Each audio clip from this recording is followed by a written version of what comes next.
students. Close your eyes and join your hands for prayer. Ya kunde tutusar har dhavala, ya shubhrvastravita, ya veena vardand mandit kara, ya श्वेत पद्मासना, या ब्रह्माच्युत शंकरं प्रभृतिभिः देवैः सदा वन्दितां, क्षमां पातु सरस्वती भगवती निशेष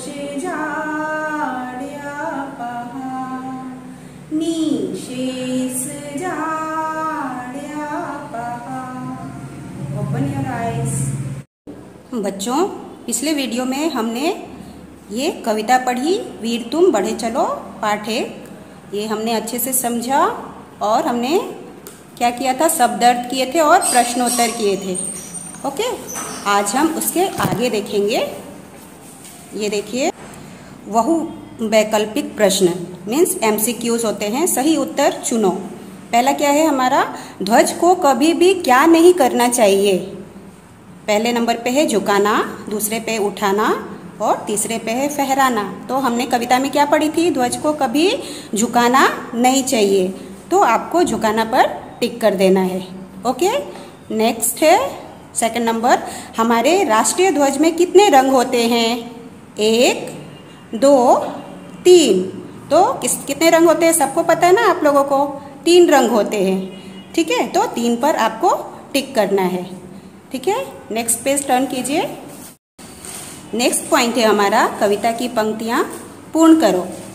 सामने पहाड़ हो। ठीक है, अभी हमने कविता में पढ़ी है सामने पहाड़ हो, तो इसके आगे हम क्या लिखेंगे, सिंह की दहाड़ हो। सामने पहाड़ हो, सिंह की दहाड़ हो, तुम निडर हटो नहीं, तुम निडर डटो वहीं। ठीक है, मैंने लास्ट वीडियो में बोला भी था आपको कि आपको कविता पूरी लर्न करनी है। ठीक है, आपको अगर कविता लर्न रहेगी तो आपको कविता की पंक्तियां पूर्ण करने में आसानी होगी। ओके, आगे है, आ की मात्रा वाले शब्द पाठ से खोजकर लिखो। ठीक है, जो पाठ हमने पढ़ा है, हमने कविता पढ़ी है फर्स्ट, वीर तुम बढ़े चलो, उसी पाठ से आपको आ की मात्रा वाले शब्द खोजकर लिखने हैं। ठीक है, जैसे एक आपको उदाहरण दिया गया है, सजा। ठीक है, एक लिखा हुआ है और बाकी के आपको लिखने हैं। रात, बाल, हाथ, साथ, प्रात। ओके, ऐसे ये सब में आ की मात्रा लगी हुई है, ऐसे आपको लिखना है। सेकंड नंबर है, मिलते जुलते तुक वाले शब्द लिखो। मिलते जुलते तुक वाले शब्द मतलब क्या होता है, जैसे आप लोग इंग्लिश में राइमिंग वर्ड्स पढ़ते हो ना, वैसे हिंदी में उसको मिलते जुलते तुक वाले शब्द बोलते हैं। जैसे वीर है तो धीर, एक जैसा जो बोलने में लगे। ठीक है, तो आपको एक उदाहरण में समझाया गया है वीर का धीर, और बाकी के आपको लिखने हैं। ओके, झुके, झुके का क्या आएगा, रुके। पहाड़, दहाड़, हटो, डटो, प्रात, रात, ध्वजा, सजा। ठीक है, ऐसे आपको तुक वाले शब्द लिखने हैं। थर्ड नंबर पे है, समान अर्थ वाले शब्द लिखो।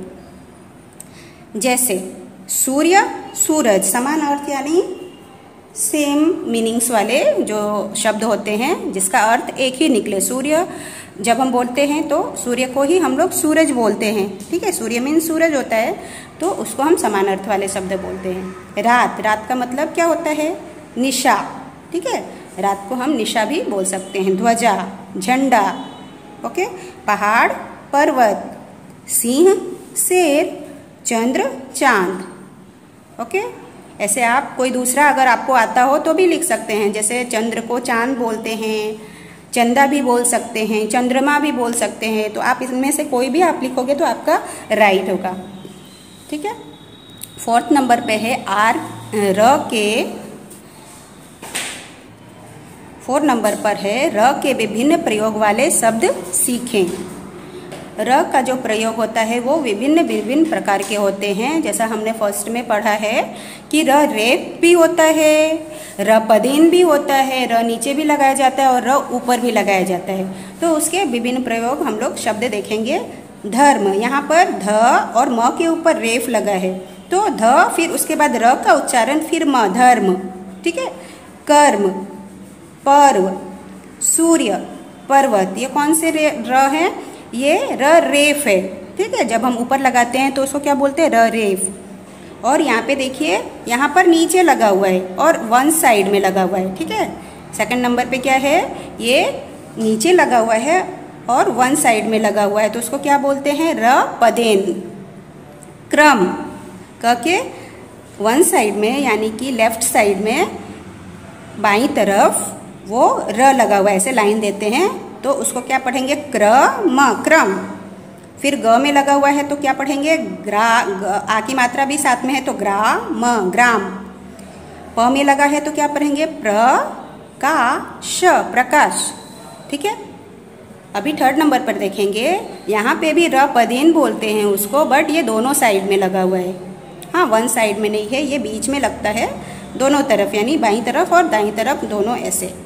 ठीक है। ट में लगा और ऊपर ए की मात्रा है और न है तो ट्रेन। ओके। ड में र पदेन लगा, ड्र म, ड्रम। त में र पदेन लगा, ट्रक, ट्रक।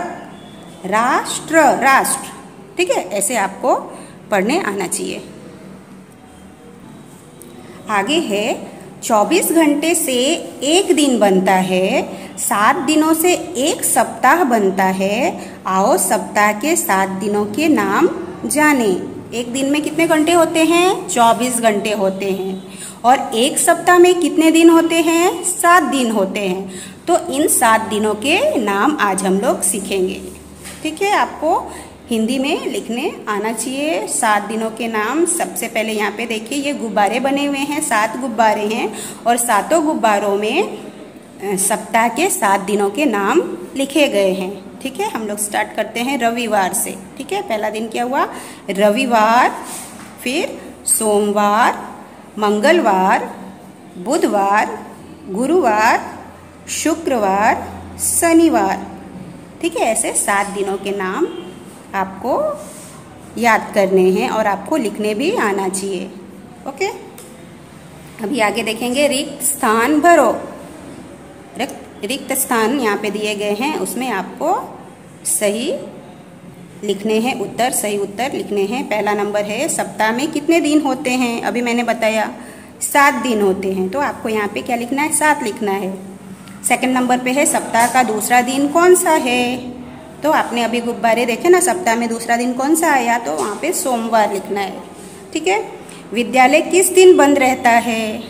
रविवार। हाँ, संडे को बंद रहता है ना, तो संडे को क्या बोलते हैं हिंदी में? रविवार। मंगलवार से पहले कौन सा दिन आता है? मंगलवार से पहले सोमवार आता है।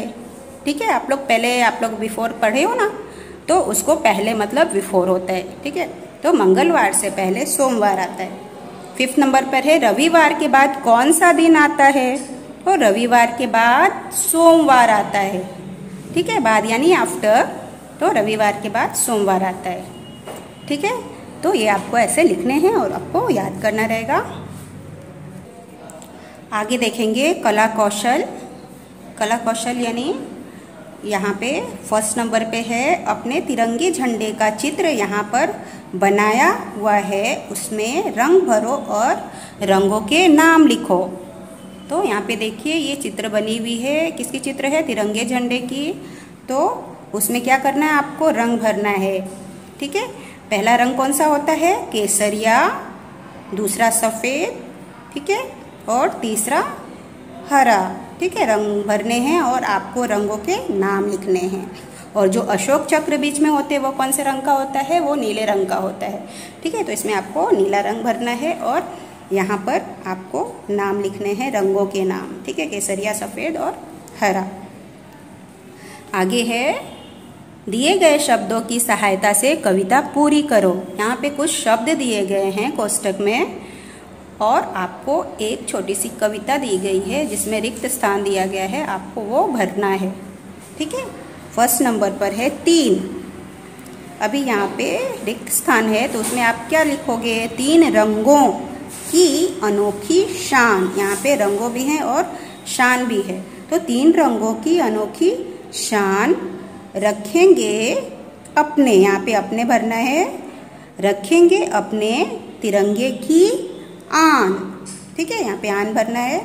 प्रण लेंगे न झुकने देंगे, अपना सर्वस्व अर्पण कर देंगे। ठीक है, फिर से हम लोग एक बार रिपीट करते हैं। 3 रंगों की अनोखी शान रखेंगे अपने तिरंगे की आन, प्रण लेंगे ना झुकने देंगे, अपना सर्वस्व अर्पण कर देंगे। ठीक है, ऐसे आपको कविता बनानी है, कोष्टक से चुनकर आपको यहाँ तक पूरा कर लेना है। हमारी पाठ 1 वीर तुम बड़े चलो यहाँ पे समाप्त होती है। बच्चों, इनको आपको कंप्लीट करना है और लिखना है और लर्न करना है। ओके, वंदे मातरम बच्चों।